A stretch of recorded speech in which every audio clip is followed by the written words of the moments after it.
and to live the dream of liberty. And so now we've seen the beginning of the gold rush starting at Sutter's Mill. Yeah, it was only yesterday or before yesterday that in the middle of the 18th century, back then, the United States already had 23 million inhabitants, the greatest power in Europe. That was France. It had only a population of 36 million. That was all. 5 American cities had 100,000 or more.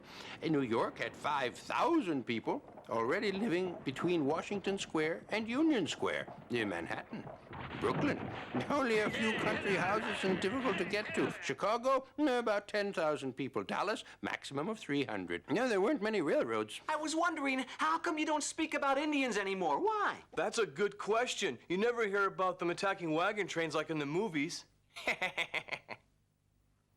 You'd better understand straight off that things just didn't happen exactly that way, no. Terrible injustices were done to the Indians. Their image was tarnished, and that helped to soothe guilty consciences. And the fact is, in just a few decades, those brave people were almost wiped out by the terrible things the white men did. But let's get back a bit. In 1804, President Jefferson appointed 2 officers, Lewis and Clark, to make an expedition to explore the far west and the Louisiana Territory that the United States had just purchased from France. Come on. There. These buffalo are most precious things. These territories are vast, but they are inhospitable. No practical use, President Jefferson. Yes, well, at least it belongs to us, so be it. Stake out good land in the west for our settlers, and push the Indians off into the western deserts.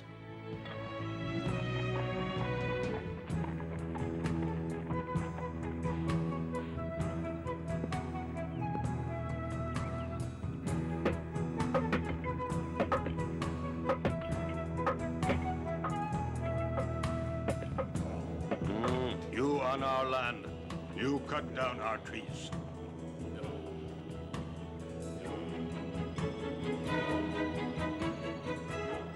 You go away. Not on your life. We're at home here. Push back the Indians west beyond the Mississippi. I don't want any Indians this side of the river. And the civilized tribes, President Jackson, the Creeks, Choctaws, Cherokees, and the others, do they stay on their lands? Send them across the Mississippi into the Oklahoma desert. You can promise them anything they want. If they offer resistance, use force.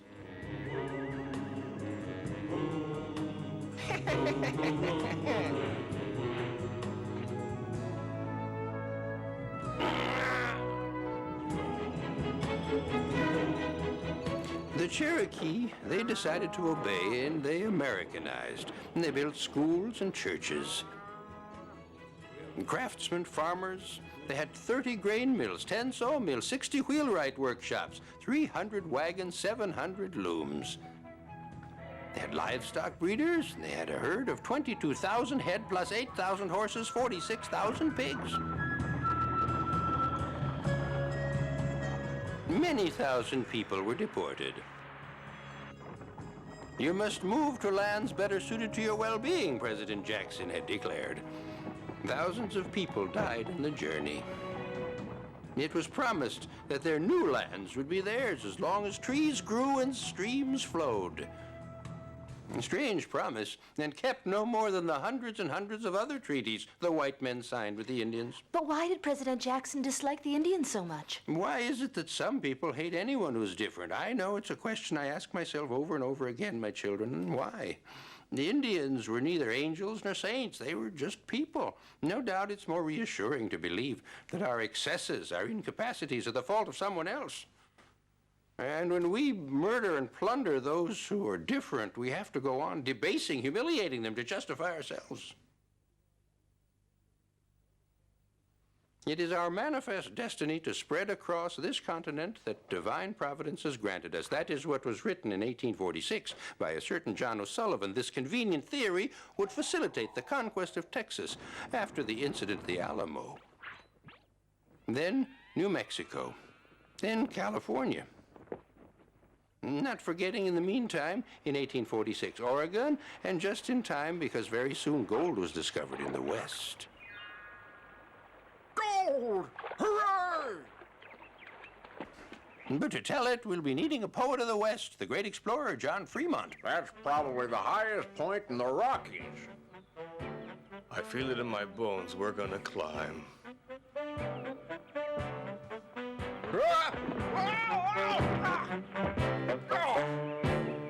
We have made a very dangerous ascent, snow, ice, and blizzard. We had to manage vertical rock faces and precipices, often clinging in midair over bottomless ravines.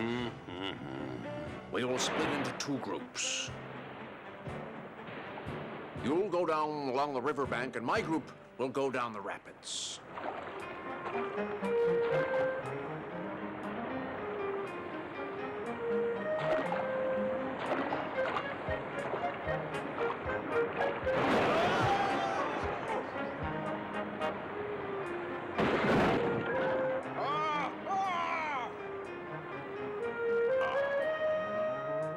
Exploring this country is one danger after another. We come near to drowning down the rapids.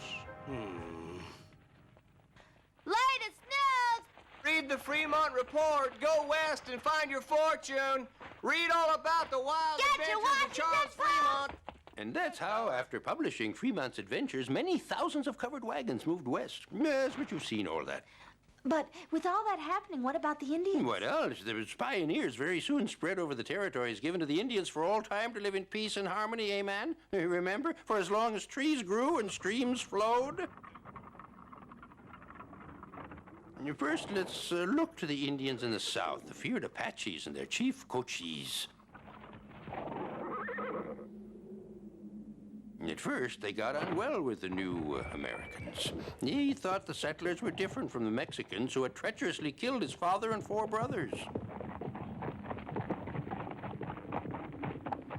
He even let them build a staging post near Apache Pass in his own territory. Yes, but Cochise, in turn, would be victim to treachery. A young lieutenant fresh from West Point one day invites him for a meeting, accompanied by his wife and children and other members of his family. The Apache chief comes trustingly. Hey!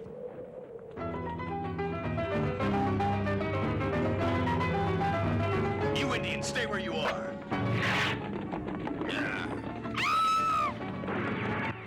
With 3 bullets in him, Cochise makes it back to his people, and this man who wanted peace reluctantly is drawn to war. A war he will wage, making no concessions.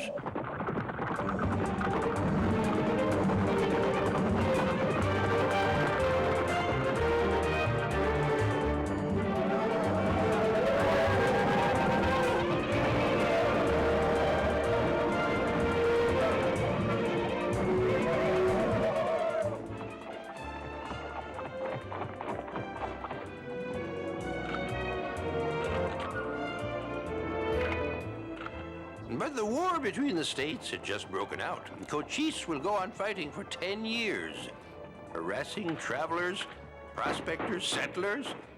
And when Cochise died, another figure in Apache legend, Chief Geronimo, carried the fight on. And so it went on until the whole tribe had been decimated.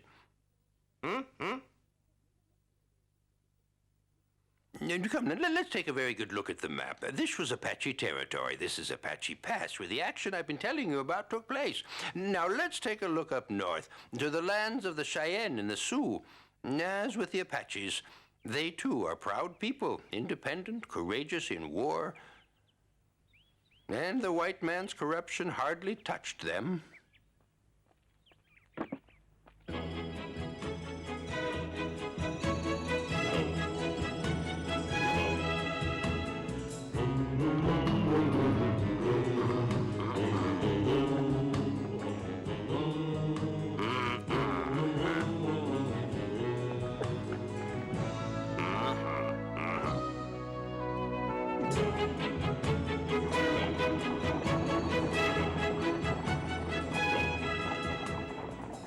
No, yellow metal they want will run out one day. When they have all they want, the white man will leave our lands.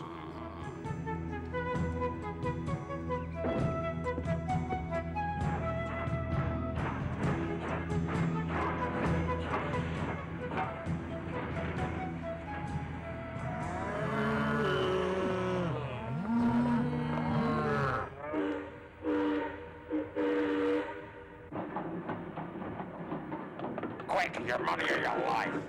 All that is much too heavy to carry where you're going, so we're going to do you a favor and carry it for you. We're helping you. Stick 'em up! It's me! Let's go. Wait! Come back here! Come back here! Ah, you're robbers! We'll get you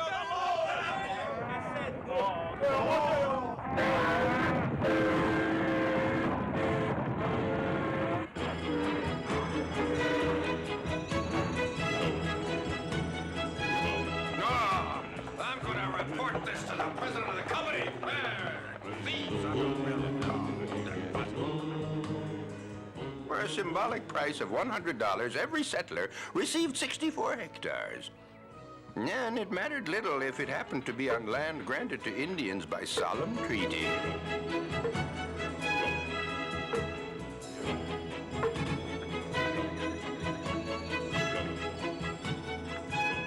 Break down fences of the paleface, crazy horse. They keep the buffaloes far away from our arrows. And it's war. For that, we must have the agreement of all our blood brothers. And so, to protect the pioneers, the government decided to build a line of fortified outposts along the trail between Fort Laramie and Virginia City in Montana. Yeah, this was the Bozeman Trail, cutting through the heart of the Sioux hunting grounds. We can no longer feed our women and children. Famine looms over us, Red Cloud.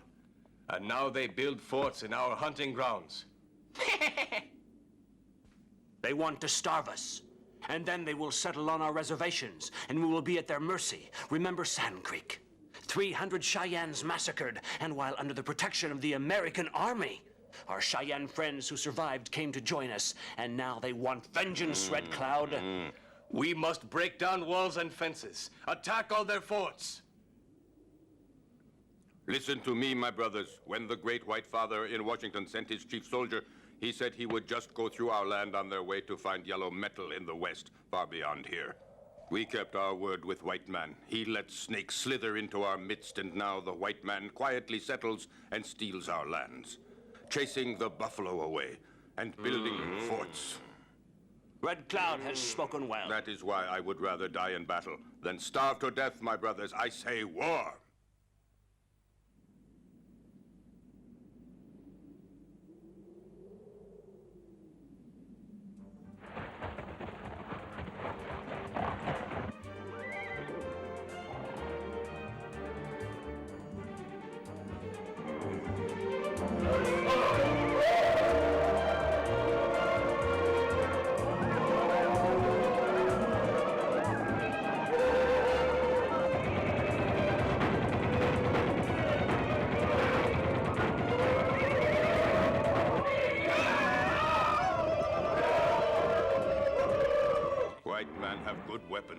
Their rifles speak many times. We have no weapon like that. We cannot make frontal attack. We fight in different ways. He's right.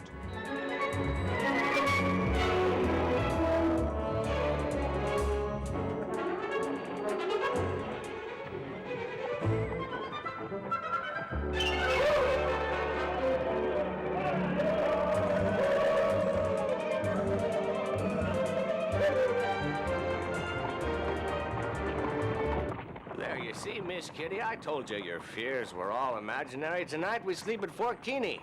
These darn Redskins, all they understand is force. And they know we're the strongest.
Give me 80 men who are ready for anything, and I'll wipe the Sioux off the face of the earth, north to south. It is obvious you know little of the Sioux, Captain Fetterman. And I, General Carrington, I promise to bring you the scalp of Red Cloud, and for good measure Crazy Horse as well. The lesson we'll teach them they'll never forget. May heaven help you to defeat them, Captain Brown. Come in. General, our woodcutters and their escort have been ambushed at Wood Fort. Quickly, on the double to their rescue. 30 cavalry supported by 150 foot soldiers. Yes, sir. You will be in command, Captain Fetterman. Captain Brown will be second. But I order you, gentlemen, you are not to go in pursuit of the Indians. Is that clear? Sir.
And that's how they ended up. The boastful Captain Fetterman and his unfortunate soldiers.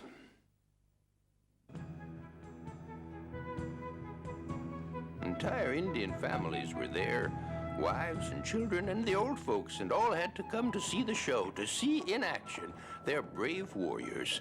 But not all the battles would prove to be so favorable to the Indians. Many a brave lost his life facing the fire of cannon, machine guns, and repeating rifles. Yes, but the spirit for combat, the brave resistance of the Red Men made quite an impression in Washington. And after an investigation, a commission declared that the Montana Trail and its fortresses were illegal. In 1868, at Fort Laramie, peace was offered to the Indians. Black Hills belong to our people. We want peace, but the white soldiers must leave our lands, all our hunting grounds. This was to be one of the rare Indian victories at law. The Bozeman Trail was closed and the forts evacuated. But it was to be a short-lived victory. General Sherman found it hard to swallow this defeat. Hunting began again in earnest in the Green Valleys, just as it had been in the good old days. However, just to the east, men were working to build a railroad line. Heard a buffalo over there. Let's go! Chased and chased, little by little, the buffalo disappeared. 3 million of the animals were slaughtered every year. Buffalo Bill alone managed to kill 4,000 in 1 year for meat to feed the railroad workers. This made his reputation. Naturally, the Indians reacted to the loss of their main source of survival.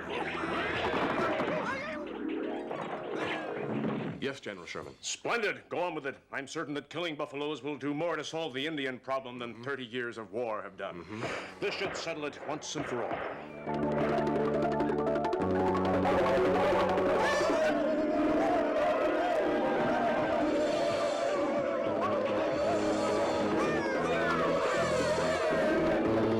We are listening, General Terry. My government has decided to build a railroad line between Bighorn and the Black Hills. What is your price to sell us the Black Hills? Ever since Red Cloud gave up his position, Sitting Bull is chief of the Sioux warriors, he answers, All we ask is that you keep your word. You honor the treaties white man has made many moons ago. The Black Hills are sacred land, the home of the gods. We do not want white man there. Stay on your reservation and the treaties will be honored. The Great Spirit gave us the land to live in. When you came here to live with us, we welcomed you as brothers, and now you kill our game and do all things to take our land away from us. We do not want your civilization.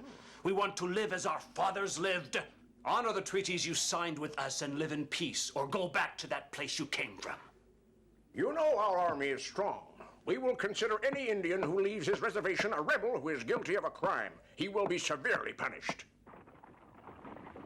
General Gibbon and his men left Fort Ellis to defeat the Indians.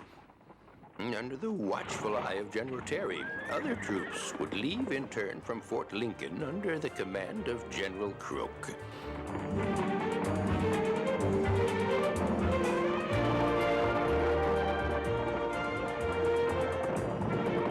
For reconnaissance, the Army sent out Indian scouts.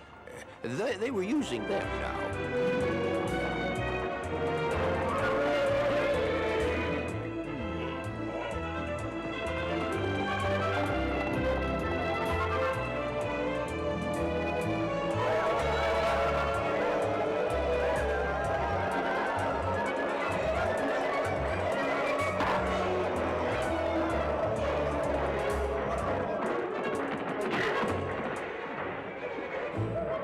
Look, Blue Tunic's running away, Chief.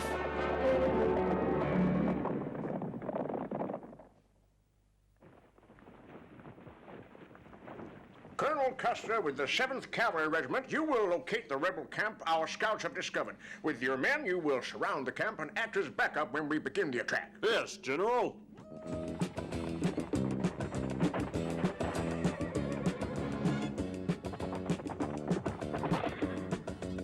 Major Reno, you will cross the river here with 3 companies and you will attack from the southeast. Sir. Major Brentine, you will make ready 3 companies, encircle the valley to the east. You will be held in reserve. With 5 companies, I will attack from the northeast. Forward!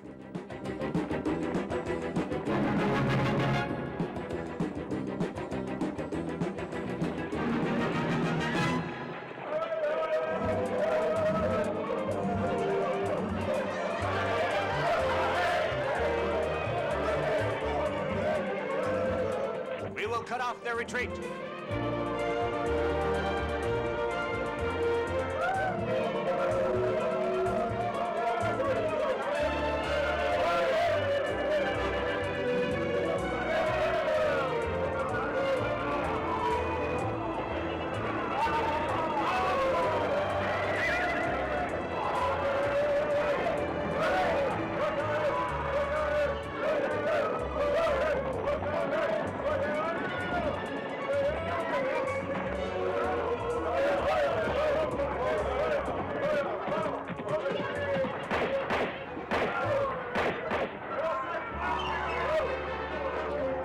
Custer's last stand. Yes, the Indian victory at Little Bighorn was to astonish public opinion, and Custer was made to appear a martyr of civilization.